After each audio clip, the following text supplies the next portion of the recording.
आपको बता दें कि बेतिया से बड़ी खबर मिल रही है वहां पर, और नरकटियागंज में हम आपको बता दें कि यहां पर वीवीपैट खराब होने की हमें सूचना मिल रही है। तो बेतिया के नरकटियागंज से इस वक्त हमारे पास बड़ी खबर निकलकर सामने आ रही है तीसरे चरण के मतदान को लेकर, और मुजफ्फरपुर में बूथ नंबर 109 पर ईवीएम मशीन खराब हो गई है। ये इलेक्शन अपडेट इस वक्त की जो हम लगातार आपको दिखा रहे हैं। आपको बता दें कि बेतिया के नरकटियागंज में वीवीपैट खराब हो गई है। इसके अलावा अगर इलेक्शन अपडेट की बात करें तो बूथ नंबर 129 का पर यहां पर वीवीपैट मशीन खराब है।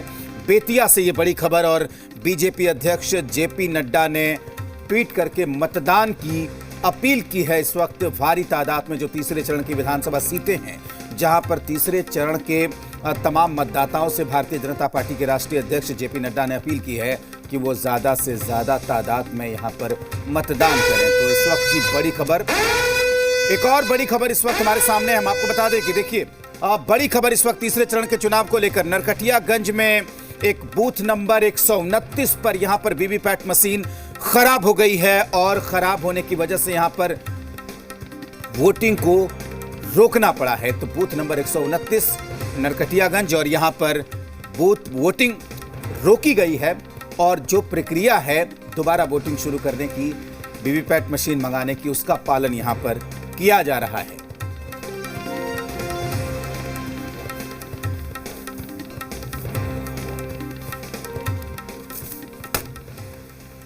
और इस वक्त बड़ी खबर मिल रही है। आपको बता दें कि बिहार विधानसभा चुनाव के लिए प्रधानमंत्री मोदी ने ट्वीट किया है। पीएम ने अपने ट्वीट में यह कहा है कि बिहार विधानसभा चुनाव में आज तीसरे और आखिरी चरण का मतदान है। सभी मतदाताओं से मेरी विनती है कि वे अधिक से अधिक संख्या में लोकतंत्र के इस पावन पर्व में भागीदार बने और वोटिंग का नया कीर्तिमान बनाए, नया रिकॉर्ड बनाए। ये अपील यहां पर प्रधानमंत्री मोदी ने की है। आपको बता दें कि इससे पहले जेपी नड्डा ने भी अपील की थी, और हां, यह भी लिखा है प्रधानमंत्री ने कि मास्क पहनने और सोशल डिस्टेंसिंग का ध्यान भी अवश्य रखें। तो यहां पर प्रधानमंत्री मोदी ने ट्वीट कर ज्यादा से ज्यादा तादाद में, इससे पहले के भी 2 चरणों की अगर हम बात करें तो वहां भी प्रधानमंत्री ने ट्वीट कर यह कहा था कि ज्यादा से ज्यादा तादाद में आप मतदान करें। कटिहार में मतदान केंद्रों पर शांतिपूर्ण तरीके से मतदान किया जा रहा है, और यहां पर सोशल डिस्टेंसिंग का पालन करते हुए लोग मतदान कर रहे हैं। तस्वीरें आप देख सकते हैं। वहां पर मतदान केंद्र के बाहर गोल घेरा बनाया गया है, जिसमें वहां पर खड़े होकर के जो मतदाता हैं वो अपनी बारी का इंतजार कर रहे हैं। सोशल डिस्टेंसिंग का पालन करते हुए, और सोशल सैनिटाइजर, हैंड ग्लव्स सबका इस्तेमाल हो रहा है, और सबसे सुरक्षित हो रहा है। प्रशासन पूरी तरह सुरक्षित है, और प्रशासन से हम लोग सराहनीय हैं। जो प्रशासन इतना करण व्यवस्था करके रखा है हमारे लिए। मधेपुरा में सुबह से ही मतदान के लिए लोग जुटे हुए हैं। यहाँ 4 विधानसभा इलाके के 1869 बूथों पर तकरीबन 13 लाख मतदाता अपने मताधिकार का इस्तेमाल करेंगे। तो आप देख सकते हैं इन तस्वीरों में, मधेपुरा में सुबह से ही मतदान के लिए लोग जुटे हुए हैं। यहाँ 4 विधानसभा क्षेत्रों में 1869 बूथों पर तकरीबन 13 लाख मतदाता अपने मताधिकार का इस्तेमाल करेंगे। आपको बता दें कि यहाँ पर 4 सीटों पर चुनाव हो रहा है, आलमनगर, बिहारीगंज, सिंहेश्वर और मधेपुरा। इस वक्त हम हैं मधेपुरा के भिरखी आदर्श बूथ है, जहां ये इसी बूथ पर शरद यादव हमेशा मतदान करते रहे हैं। हालांकि मधेपुरा जिले की बात करें तो 1869 बूथों पर मतदान की प्रक्रिया जारी हो चुकी है। लोग अपने बारी का इंतजार भी करने लगे हैं, लोग पहुंच रहे हैं धीरे धीरे मतदान केंद्र पर। तो कुल मिलाकर कहा जा सकता है कि मधेपुरा में करीब 13 लाख जो मतदाता हैं वो अपने अपने मताधिकार का प्रयोग करेंगे। तो कुछ ही देर में अब यहाँ मतदान शुरू होने वाली है। ये एक तरह से कहा जा सकता है कि वीआईपी बूथ है।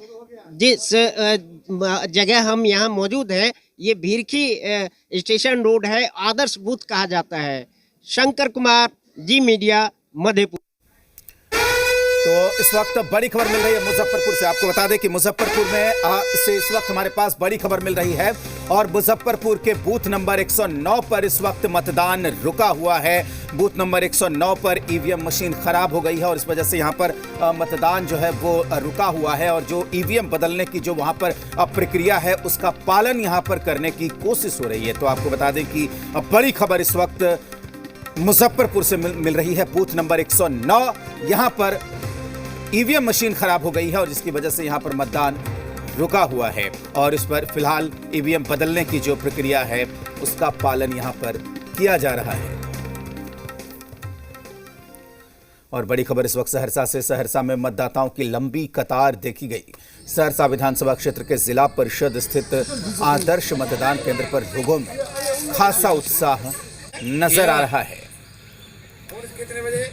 इस वक्त हम मौजूद हैं सहरसा विधानसभा क्षेत्र के बूथ नंबर 154 पर। आप हमारे पीछे देख सकते हैं कि जो मतदाता हैं वो उनकी लाइनें यहाँ पर लगनी शुरू हो चुकी है।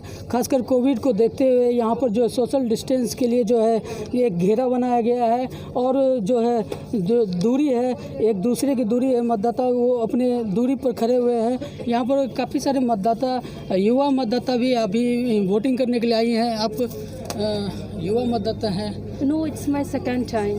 Achha. I'm very proud that I'm a citizen of this country, that every people have a right to choose their leader.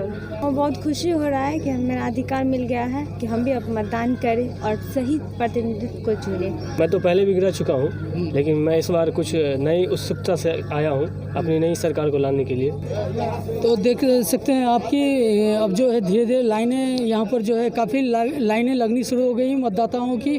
और जो लोग हैं यहाँ मतदाता आए हुए हैं वो शहर में विकास और शिक्षा में विकास को लेकर यहाँ पर मतदान करने के लिए आए हुए हैं। और ख़ासकर जी मीडिया भी लोगों से अपील करता है कि मतदाता अपने मताधिकार का बड़ी संख्या में यहाँ पर आके अपना मतदान करें और अपने मताधिकार का प्रयोग करें। विशाल कुमार, जी मीडिया, सहरसा। और मुजफ्फरपुर जिले के एक स्कूल बूथ का जायजा लिया हमारे संवाददाता अरुण श्रीवास्तव ने। मुजफ्फरपुर का जिला स्कूल बूथ आप देख सकते हैं, यहाँ मतदान शुरू हो चुका है। और ख़ास बात ये है कि पुलिस सुरक्षा के बीच जो सैनिटाइजेशन की व्यवस्था है वो की गई थी। माता जी एक मिनट, आप मतदान करने आई हैं, क्या उम्र है आपकी? अब वो तो समय बताएगा। उम्र क्या है आपका? हमारा उम्र जी 77। 77 वर्षों से आप मतदान कर रही हैं, मतलब जब युवा हुई होंगी उसके बाद मतदान कर रही हैं। उस पहले और अब की क्या स्थिति है?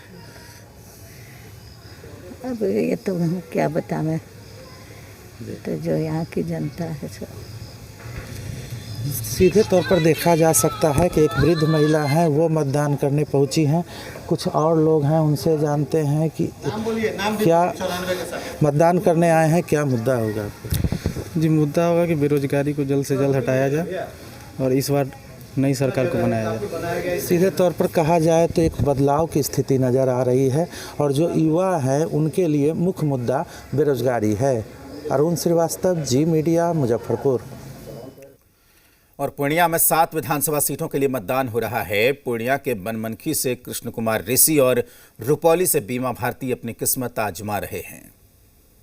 7 विधानसभा सीटों पर मतदान होना है और इसके लिए 23 लाख मतदाता अपने मताधिकार का प्रयोग करेंगे, जिसमें पूर्णिया से 2 मंत्री के भी किस्मत दांव पे हैं। मतदान की प्रक्रिया शुरू हो गई है। लोग मतदान केंद्र पर पहुंचकर अपने मताधिकार का प्रयोग करने के लिए पहुंच चुके हैं और पूरा कोविड गाइडलाइन के अनुसार ही मतदान करवाया जा रहा है। युवा मतदाता हैं हमारे सामने में, उनसे जानना चाहेंगे क्या है इस बार का मुद्दा, क्या है इस बार का मुद्दा ये है कि डेवलपमेंट के लिए है, क्योंकि हमारी जनता इतनी परेशान हो चुकी है, क्योंकि एक बेरोजगारी सबसे बड़ी समस्या है। अब अपनी सत्ता के लिए लोग लड़ रहे हैं, इसलिए वो सब चाल से कोई ज़रूरत नहीं है। आश्वासन जितना मिले कुछ होता तो है नहीं। सभी मतदाता के अपने अपने उम्मीद हैं, अपने अपने एस्पेक्ट्स हैं और उसी के अनुसार लोग इस बार मतदान कर रहे हैं। युवा मतदाताओं को रोजगार की ज़रूरत है, वहीं बुजुर्ग लोग जो हैं कह रहे हैं कि विकास के नाम पर वोट करेंगे। मनोज कुमार, जी मीडिया, पूर्णिया।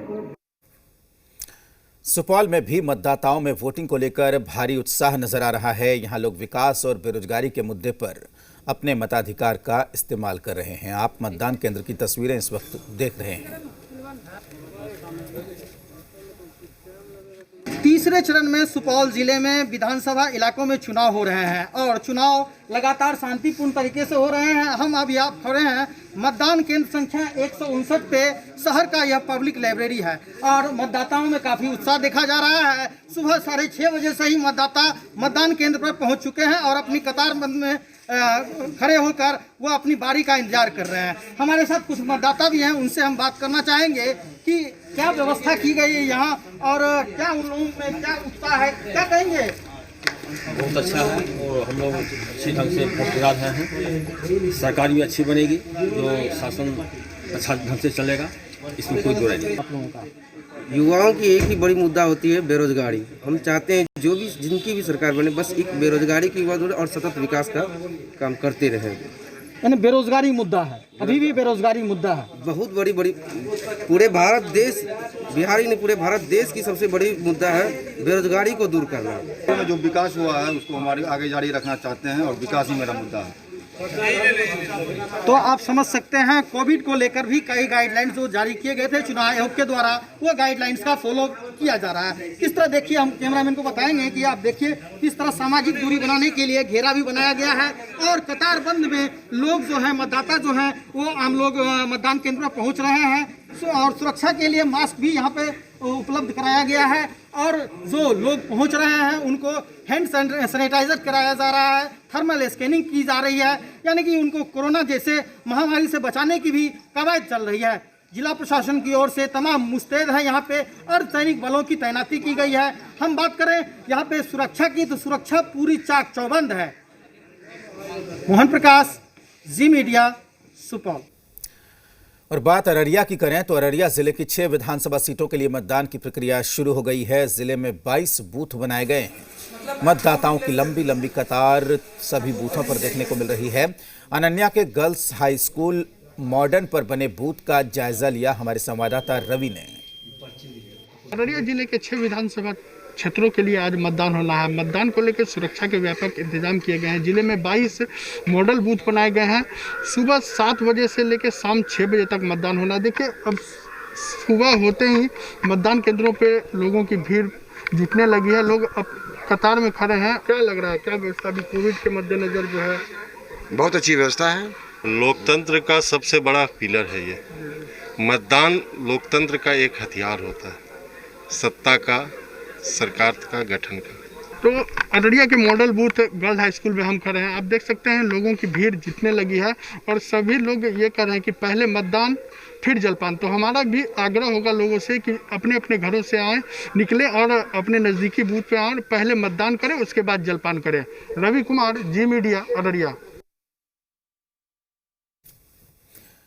और आपको बता दें कि इस वक्त बड़ी खबर मिल रही है हमारे पास, और जब हमारे पास बड़ी खबर इस वक्त वोटिंग परसेंटेज को लेकर मिल रही है, आपको बता दें कि जो 8 बजे तक का जो मतदान प्रतिशत है उसका आंकड़ा हमारे पास आ गया है और पहले घंटे में यहां पर 3.9% लोगों ने अपने मताधिकार का इस्तेमाल किया है। वाल्मीकि नगर लोकसभा के लिए 2.4 और पहले घंटे में 3.9% लोगों ने अपने मताधिकार का इस्तेमाल किया है।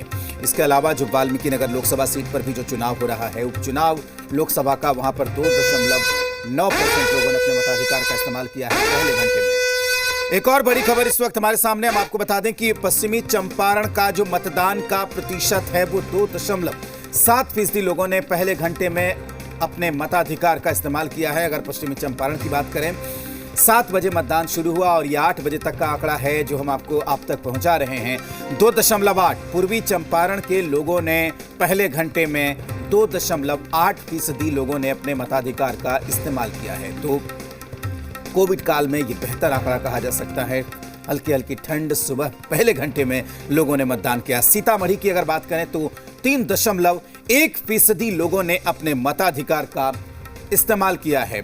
और तमाम जो अपडेट्स हैं वो भी हम आपको लगातार दिखाते रहेंगे, क्योंकि जिस तरीके से यहाँ पर मतदान का आंकड़ा सामने आ रहा है, पहले घंटे का जो मतदान प्रतिशत है वो हमने आपको दिखाया है। अब रुक करेंगे न्यूज रूम का, जहां से हमारे सहयोगी अंकित हमारे साथ जुड़ रहे हैं। अंकित, अगर इस चुनाव की बात करें, तीसरे चरण की बात करें, तो कौन कौन से उम्मीदवार हैं, वीआईपी उम्मीदवार, और बाकी क्या जानकारी है इस वक्त आपके पास? देखिए, सबसे पहले तो हम वोटिंग परसेंटेज की बात कर लेते हैं। तो पिछले 2 चरण की अपेक्षा इस चरण में 8 बजे तक ज़्यादा वोटिंग हुई है। 3.9% वोटिंग हो चुकी है। सबसे ज़्यादा किशनगंज में 4.5% वोटिंग हुई है और अररिया में 4.1% वोटिंग हुई है। अब हम लोग वीआईपी कैंडिडेट्स की बात कर लें, कौन कौन से मुख्य उम्मीदवार हैं। तो सबसे मुख्य उम्मीदवार हैं स्पीकर, बिहार विधानसभा के स्पीकर हैं विजय कुमार चौधरी, जो सरायगंज से चुनाव लड़ रहे हैं। उनके सामने आरजेडी के उम्मीदवार हैं। साथ ही साथ टोटल 12 मंत्री चुनाव लड़ रहे हैं, जिसमें से 4 बीजेपी के हैं और 8 जेडीयू के मंत्री हैं। 2015 विधानसभा चुनाव की बात कर लें तो उस समय महागठबंधन जो था वो 78 में से 54 सीटों पे विजय प्राप्त किया था और एनडीए 24 सीटों पे विजय प्राप्त किया था। वीआईपी के जो अध्यक्ष हैं मुकेश सहनी, वो सिमरी बख्तियारपुर से चुनाव लड़ रहे हैं। कुछ और मंत्रियों की बात करें तो विजेंद्र कुमार यादव जो हैं वो चुनाव लड़ रहे हैं, विनोद नारायण झा चुनाव लड़ रहे हैं, उसके बाद भीमा भारती चुनाव लड़ रही हैं, सुरेश कुमार शर्मा जो नगर विकास मंत्री हैं वो मुजफ्फरपुर से चुनाव लड़ रहे हैं, महेश्वर हजारी जो हैं योजना एवं विकास मंत्री वो चुनाव लड़ रहे हैं, मदन साहनी बहादुरपुर विधानसभा से चुनाव लड़ रहे हैं, नरेंद्र नारायण यादव जेडीयू से हैं, जेडीयू कोटे से मंत्री हैं, आलमनगर से, वहाँ से वो चुनाव लड़ रहे हैं। साथ ही साथ और भी बात करें तो लक्ष्मेश्वर राय हैं, प्रमोद कुमार हैं, साथ ही साथ एक और प्रमोद कुमार है जिनकी हाल ही में मृत्यु हो गई थी, उनकी वाइफ को टिकट दिया गया, वो भी चुनाव लड़ रही हैं। बिल्कुल अंकित, तो जाहिर सी बात है यहाँ पर जो मुकाबला है वो बेहद दिलचस्प है और तीसरे और आखिरी चरण को लेकर यहाँ पर जो मतदान चल रहा है और जो सभी पार्टियां हैं उनकी नजरें यहाँ पर टिकी हुई हैं। और वक्त एक छोटे से ब्रेक का है, जल्द लौटते हैं।